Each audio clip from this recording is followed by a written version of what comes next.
Welcome back to Mind Your Body. Yay, another episode. I just have to be really honest with you about where I'm at right now.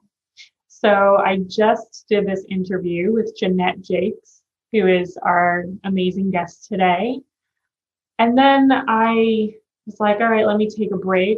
I went onto Facebook and I'm currently doing a free 5-day challenge called Come Home to Your Body. So I just wanted to check it out and see how it's going. And I'm just overwhelmed, pleasantly overwhelmed right now with emotion. And I've just been kind of like crying and smiling and just feeling my heart so much. One of the things that just happened that I just saw is that this woman who recorded herself moving and posted it to the group as part of this challenge, she was sharing with us that she literally went into fetal position. She cried. She was so scared to move and show us her movement and be seen in this way. And she kicked out her husband. She just, didn't want anyone to see her. And then she came back and told us that she actually showed her husband this video of herself moving. And she literally moved him to tears. He cried. He said, I've never seen you move this way. And she just couldn't believe it. They've been having an emotionally disconnected marriage lately, and she had never even seen him cry at a family member's funeral. So I can't even believe that this is happening.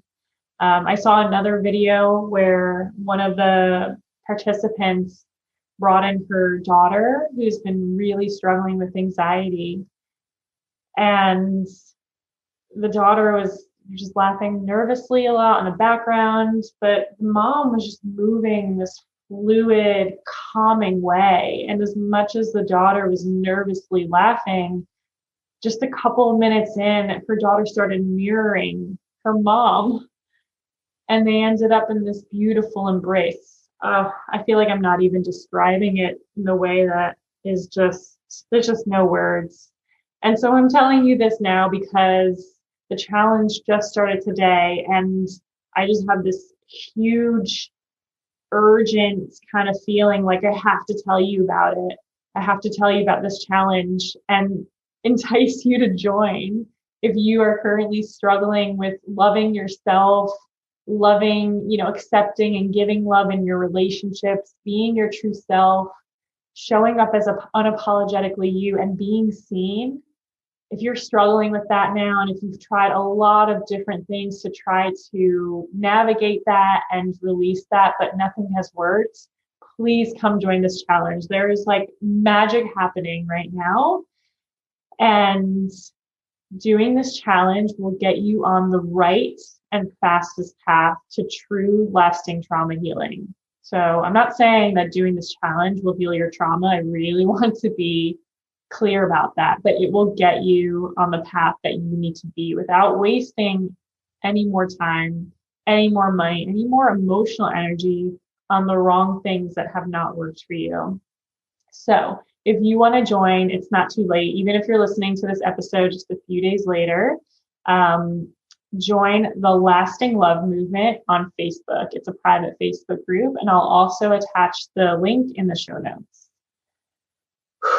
Okay, back to the podcast. I mean, it's all related because today I interviewed Jeanette about attuning to your children through movement, through body language, being really connected, meeting them where they're at to develop and nurture a beautiful parent-child relationship. So let's get into it. It's an amazing talk, an amazing interview, and I'm so happy to be sharing with you today.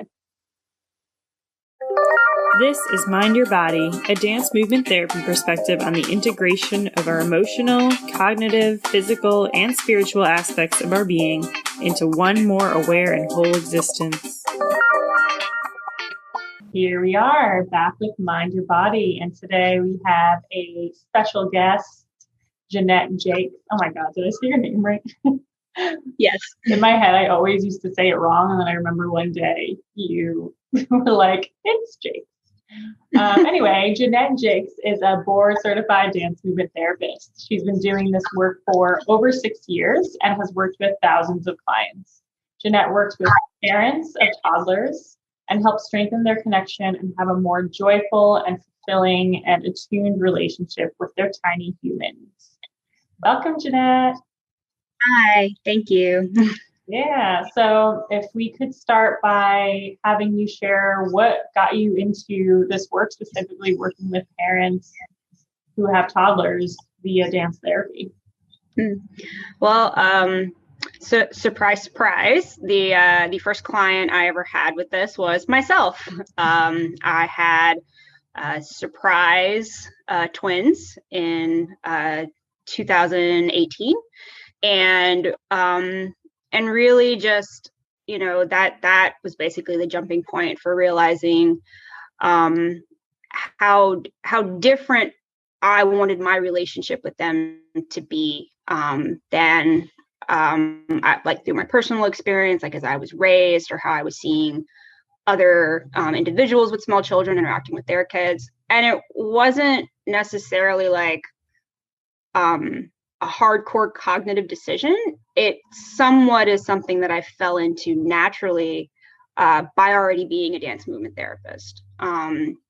Already having a general idea of understanding when it comes to development, and seeing that through line of, when your child transitions from infancy into toddlerhood and how dance movement therapy has really served my relationship with them as we traverse these tumultuous years of development. Really? Tumultuous with twins? I can't imagine. Every day gives me something to be joyful about, but every day is a learning experience as well. So, yeah, can you tell us a little bit more about that? Like, how has your career and identity and skills as a dance therapist allowed you to become more attuned with your children, your twins? Mm-hmm. Yeah. They really, as I'm sure you already know, our first hallmark of dance therapy is meet them where they're at. And so from very early days, I lived where they lived. I joined them in their world. So if they were on the floor, I was on the floor. If they were interested in, something, on the floor as far as a toy, I was near them, engaged with them, not demanding their attention, but giving the impression that I'm here, I'm present. What interests you interests me.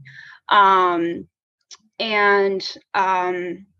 from there, I found that continuing that foundation into toddlerhood has really helped, because once your toddlers start toddling, walking, running, jumping, they're a lot to keep up with and a lot to manage.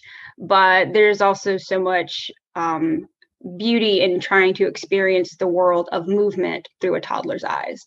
And I don't know that I would have seen the value of it as much if I was not already a dance movement therapist. Yeah.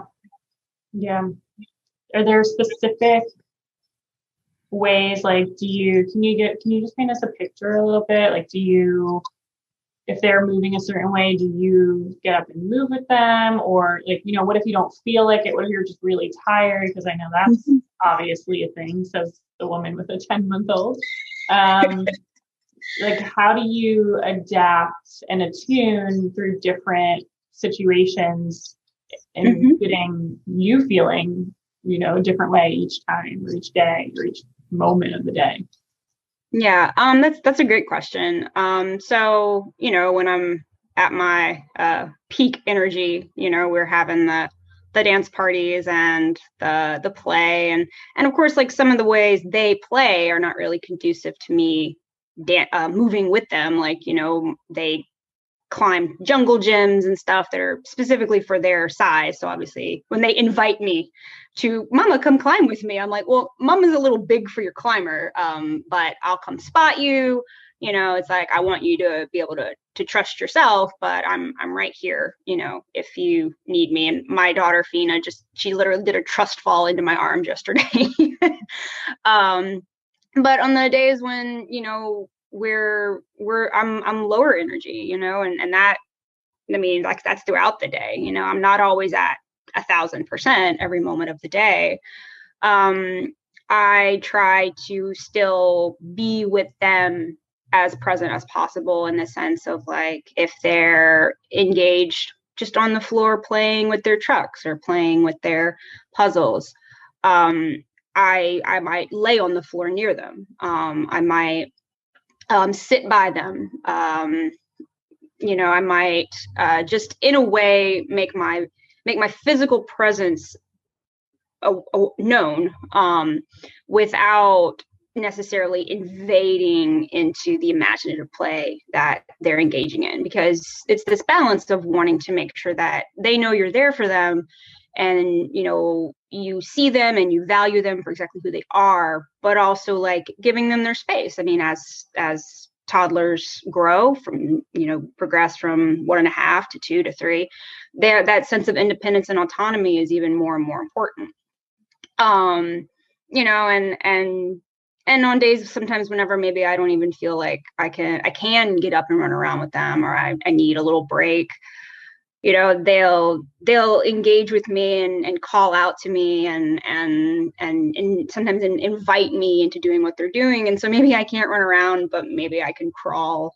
You know, maybe I can't dance, but I can, you know, throw in some yoga moves, you know, just ways to still be in motion with them, show them that I see them and value them with the movements that they do. And then of course my personal favorite, and this is the beauty of obviously these being my own kids, is, you know, always the value of inviting them to sit on me, to hug me, to, you know, and it's within their control. Like, I'm not like, come give me a hug. Like, but it's like, hey, like, I see you. Do you need a break? Do you want to come sit with me? Like, you know, it's just a persistent and consistent invitation to them of, this is a two-way street. You know, it's like, this isn't like a mommy doesn't want to be with you. You know, mommy always wants to be with you, even if it's at varied levels throughout the day. Yeah, that's so important. Yeah, I mean, I feel from what you're saying, even just the simplicity of sitting on the floor with them versus sitting on a chair next to them, like that makes such a huge difference. And I think these little things that come to you naturally, of course, as a dance therapist, but may not be so obvious to others. Or even, I think when we do lack sleep and are really grumpy, it can be harder to tune into that. So I'm wondering if you have any other sort of, well, I don't know. I want to go by the points that you gave me. Like, what the first point that you gave me before doing this interview was the reality of toddlerhood. Mm-hmm. So I'm wondering what you mean by that, and what do you want to tell us about the reality of toddlerhood? Well, so this concept for me came from a discussion I had with my partner, which is, why do we socially hold this expectation that when your child is a toddler, in some way we suddenly expect them to be a mini adult? We expect them to have the control of an adult. If they accomplish a task 5 times in a row, suddenly we expect them to have it every single time.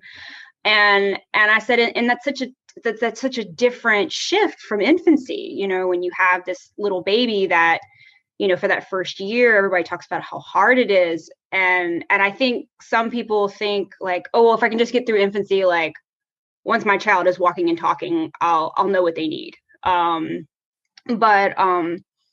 But I don't think that that's fair. And I think that does a big disservice to what toddlerhood is. Because, yeah, infancy lasts a year, but toddler development is anywhere from 1 to 6 years old. And so there's a huge span in there for opportunity to know your child better, to help them grow, to help them learn to trust themselves. And so sometimes I think when we're in such a rush to just have a compliant tiny human, we lose some of the beauty and the nuance of those small little things. And so so for me, the reality of toddlerhood is that your child didn't just jump from being an infant to a child that can, sit still for long periods of time and, do everything they're told and eat everything on their plate and everything.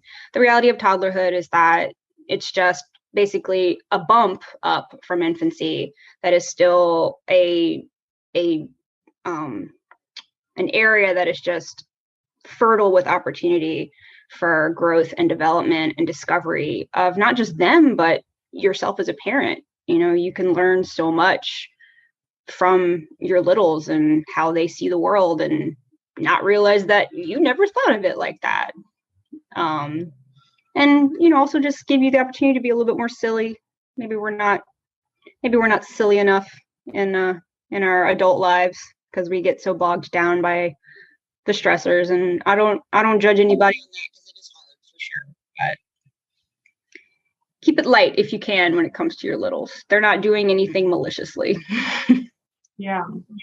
I find it so surprising to hear you say that. Like, the reality of toddlerhood is that there are not many adults. And I know what you mean because I worked at a preschool, we worked at the hospital together too. And I see this happening as well, but it's surprising to me. And I wonder, is that really coming from a place, like, is that coming from a place of the parents being so stressed and burnt out that they're that disconnected from their toddler? Like, where is this coming from? Because when you say it, and maybe, I don't know if this is just my experience, but it sounds like, yeah, of course, like there's just a little tiny human.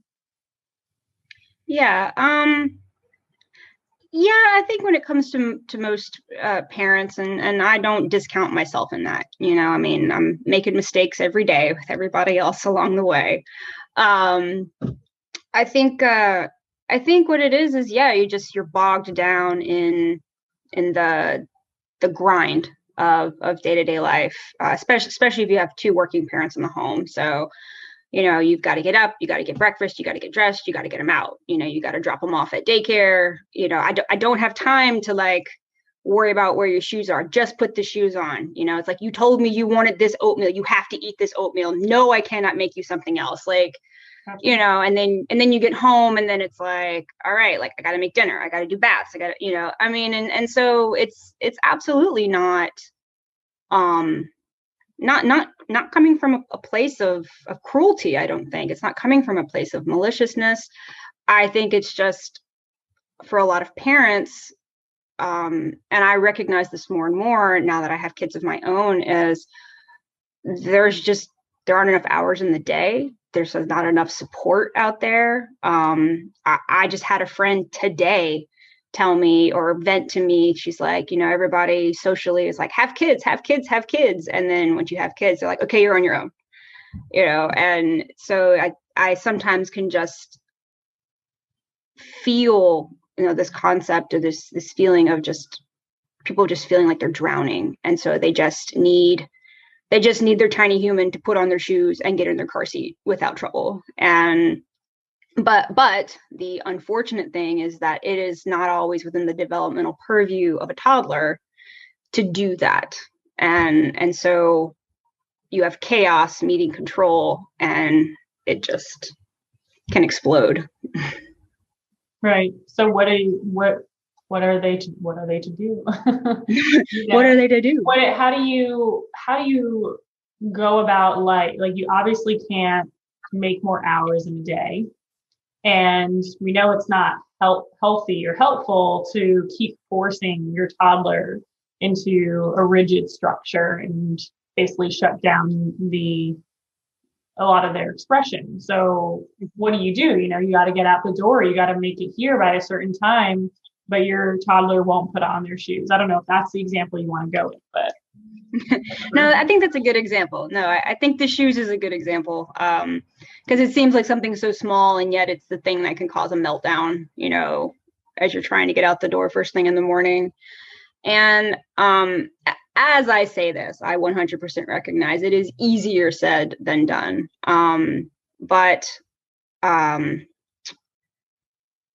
the what I feel is one of the better ways of managing this, and it is not perfect, is try to find ways to slow down. That's not what people want to hear. Okay. No, I know, but but no. So I guess when it comes to the shoes, okay. So you're trying to get your toddler dressed and you're trying to get the shoes on, and toddler doesn't want to do it, and I get the impulse there to just, sit down and put your shoes on. And I, the parent, am not budging until these shoes go on your feet. But maybe your little just needs some space. Is there something else you can do in this moment? Some other task that you can accomplish to get you out the door that has nothing to do with these shoes. Maybe you can go pack the car. Maybe you can go grab your coat. Maybe you can just pop back into the kitchen and grab your keys. Make sure your bag for the day, your child's bag, is fully packed. Give yourself permission to take some space from this conflict that is just brewing, because what's happening is you're in a power struggle. Toddler wants to do one thing, you want them to do the other. And I do understand the concern of the toddler, quote unquote, getting away with not putting their shoes on. But where I kind of would encourage parents to pause in that thought process is the only reason that you are, in a sense, willing to die on this hill of putting your shoes on is because you're the parent and they are not listening to you. Because if that's where the source of this frustration, this anger, this conflict is coming from with you as the parent, I might encourage you to just be okay with taking a couple of minutes to just, move away from a pair of shoes. Or maybe offer them to, are these not the shoes you want? Would you like to pick your own shoes? And who cares if it's, two separate shoes? Just, they're going to daycare. Nobody cares. Or, hey, I don't really like shoes either. Sometimes I just like to be able to feel my feet and wiggle my toes, and maybe you can have a little toe wiggle party, and just, just invite your child to be heard by you, whatever it is that's causing them to not want to put those shoes on. And I say this as somebody who's still forever and constantly practicing, finding these opportunities to take a step back and not engaging in this power struggle with my toddlers. Even when it's hard, even when I really just want you to walk up the stairs and go to bed, like it's been such a long day, kind of thing. But what I find serves us best, maybe not, in your clock time frame, but in your emotional time frame, in any transition that we can make, or any task that we can accomplish that does not involve screaming, yelling, or tears, either from them or me or my partner,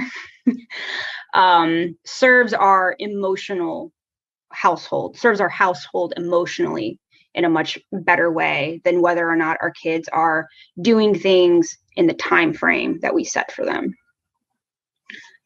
Well, it sounds like it comes down to control and the parents' comfort level with letting go of some of that control. And I know even for me as a new parent, there have been times where like the amount of frustration and sadness that has come up feels really unwarranted. Like this feels like much more than about eating the carrots, right? Like there's something going on with me. There's something that this is triggering in me. And I also work with I work with women who've experienced trauma, and most of my clients have kids, and it's like that trauma comes out with the kids as well. It gets triggered there. So is that kind of the work that you do with parents? Do you work with letting go of control and kind of the way that feels, whatever frustration comes up feels in them? Yeah, that's a good way to frame it. I have a theory that parenthood is traumatizing, because is traumatizing. well, so where we feel, anxiety in our bodies, that's from your fight or flight response. And I feel that when you're a new parent and you hear your baby cry, that triggers your fight or flight response. Your body is not, differentiating that there's no lion around, your baby's crying because they're hungry. But that ignites in us, like we are moved to get up, find our child. Why are you crying? What is wrong? How can I help you?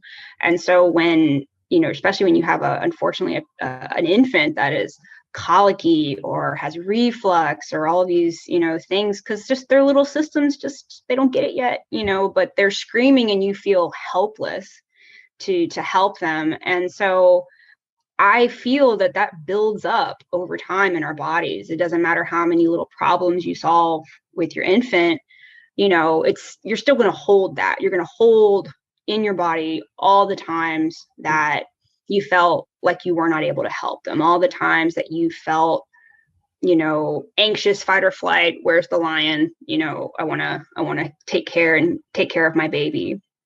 And so I think sometimes when our children become toddlers, we're still holding that. We're still holding on to that sense of control, yes, but like control and fear of protecting our young, protecting our little beings as they are trying to move out and become independent people. And so, I think some of that internalized fear and internalized anxiety from that first year, I think it represents very easily, as your toddler starts having a meltdown. And because you've also, got memories of the screaming and the crying from when they were little. I can still remember my daughter, like she had colic, and her screams could make my ears literally ring. And it was devastating to feel like I could not help her and alleviate her discomfort and her distress. And so sometimes, even now, as a 3-year-old, sometimes her cries and her screams can kind of make me feel those feelings all over again. And if you're not somebody who kind of has a handle on their emotions and has a handle on maybe the source of where this is coming from, I can see how it would be very easy to just fall into a controlling, not angry, but just you go from nothing to frustrated very quickly with your littles, because you're just trying to keep them safe. You're just trying to nourish them. You're just trying to educate them. Like, why can you not just understand that I'm doing the best I can to take care of you and see you healthy, happy, and thriving?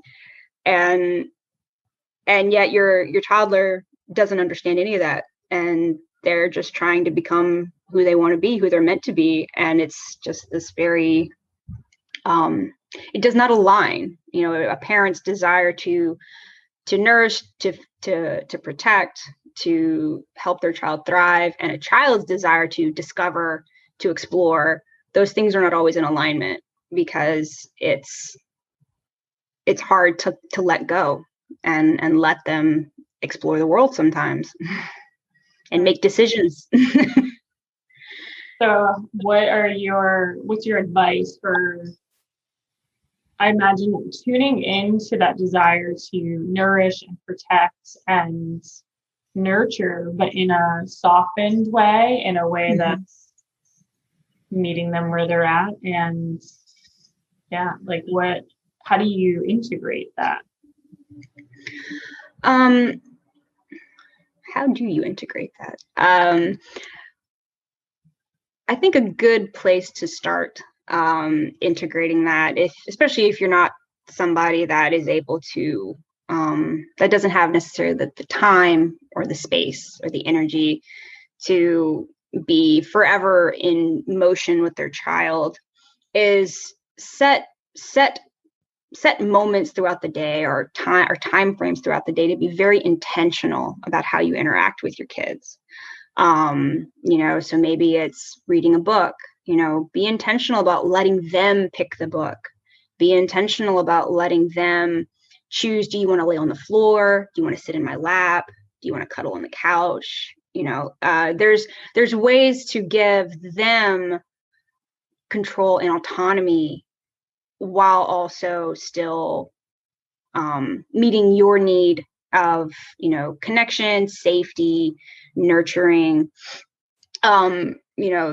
This might sound a little bizarre, but currently myself and my son, we bond over a tortilla blanket. It's one of those, tortilla blankets I got on Amazon.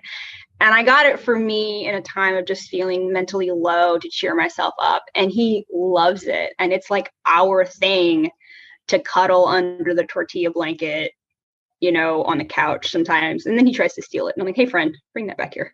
But there's ways to, even in a busy life, even in a life of a 9-to-5 childcare,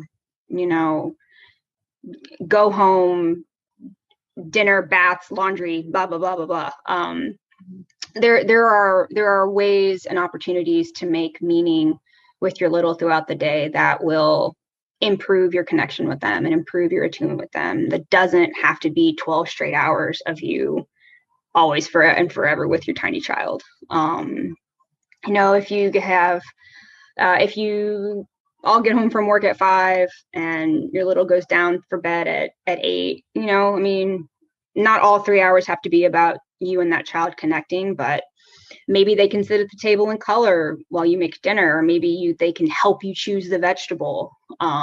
It's about a verbal dialogue in addition to a nonverbal body language dialogue of just being open and present with them.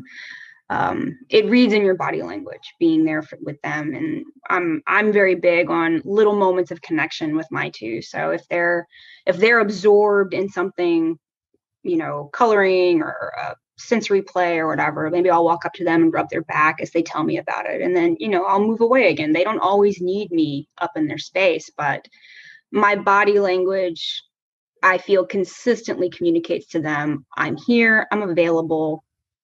I love you and I want to be with you. Nice. Yeah, that's beautiful, actually. At the moment.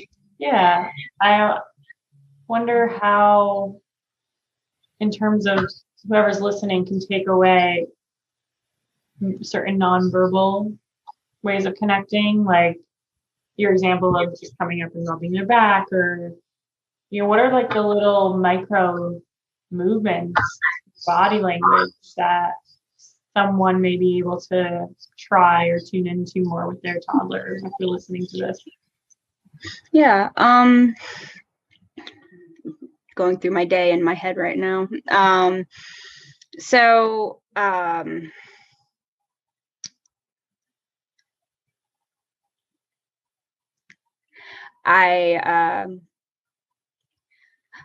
I know we live in a very fast-paced world, and I know it's very difficult to get away from technology. But if you're sitting at the table as your little colors and they're chatting with you, if you are able to, maybe that email can wait or that Facebook update can wait. I make a motion of like taking my phone, setting it down far away from me and turning it upside down. And I make an effort to consistently make eye contact with them when we're talking and chatting and whatever. And they're really just repeating a dialogue from a television show that they watched, but I act like I don't know that and just go along with it. But eye contact is a big thing. when it comes to any relationship, but especially your relationship with your littles, so that they know that you are paying attention and there with them. And so as far as your little nonverbal body language cues, eye contact, small touches, back rubs, hugs, it's a very tactile process with a toddler. And maybe sometimes they're not into that. And they're like, I don't really want to be hugged right now. And it is important to honor that and be like, okay, no hugs. That's fine. I respect that. But then once again, you are in not demanding a hug or in not demanding that they physically interact with you. You are once again communicating to them, your needs matter. I respect that. I'm here for you if you need me. Yeah, that's great.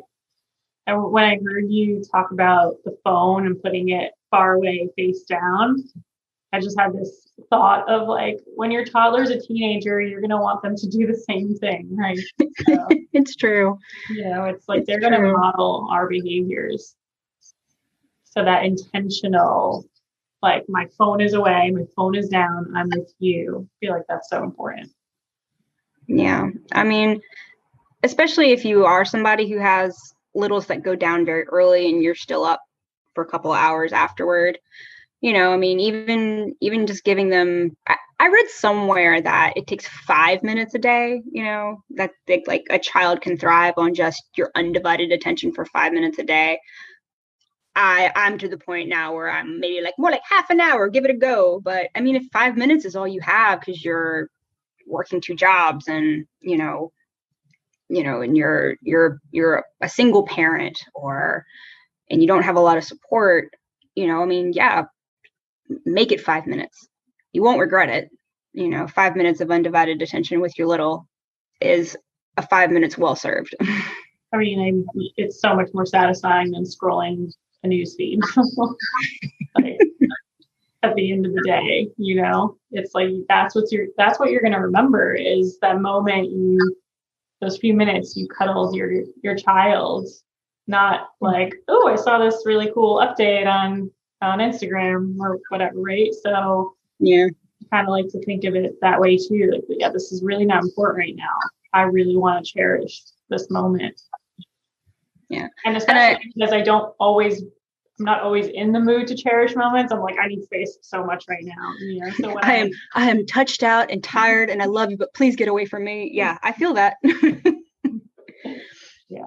But I forgot what I was going to say. So. Well, I was going to ask you if there's anything else that you want to say before we start wrapping up about this topic.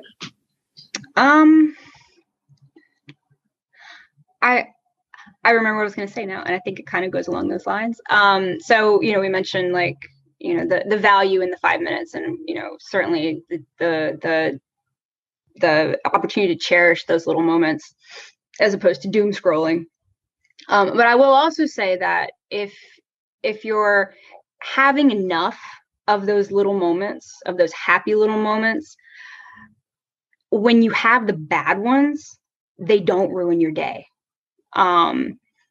So, the nature of toddlerhood is chaos. It's how they learn. And it's hard sometimes because they don't understand how important sleep is. They don't want to nap. They don't want to eat. I don't want to stop playing. And sometimes it does feel like you can't do anything right. But I will say that, in that bad hour that I had before nap, it could derail my whole day and make me think like, oh, this whole day was just horrible. But if I have enough little moments of like giggles while we read a book or hearing one of them sing some weird version of a song during bath time or seeing the joy on their face as they make a tower from blocks and being so excited that they did it themselves, I find that if I have enough of those little moments throughout the day, I don't take the bad hour home. I don't take the bad hour to bed with me. That's not what I remember from the day at the end of it. I remember the giggles and the laughter, and the funny little songs. So I definitely encourage 5 minutes at a time if you have the ability. Yeah, awesome. So if people want to follow you or connect with you, what's a good way to do that? I have a Facebook page, Motherhood in Motion. I'm in the process of building my website.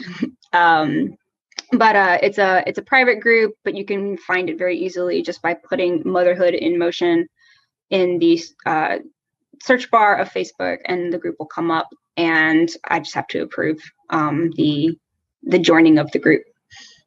And you'll give me that link too, so I'll put it in the show notes. So yeah. Okay.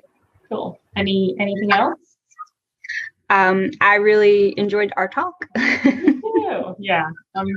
Joshua is about to be a toddler, I guess, technically, even though it doesn't feel that way. And I'm like, yeah, I feel that. I remember arguing with somebody when my twins turned a year. They're like, they're a toddler. I'm like, no, they're not. And they're walking, aren't they? I'm like, yes. And I know toddling, the walking, like that's where it feeds into, but I'm not ready. They're not toddlers yet. Yeah, I'm not ready either. But yeah, this is great. I'll definitely think about this and focus on this too in the coming months. So thank you. I'm sure this is very welcome. Really helpful for those struggling at the moment. And I appreciate your wisdom and your time. Thank you for having me.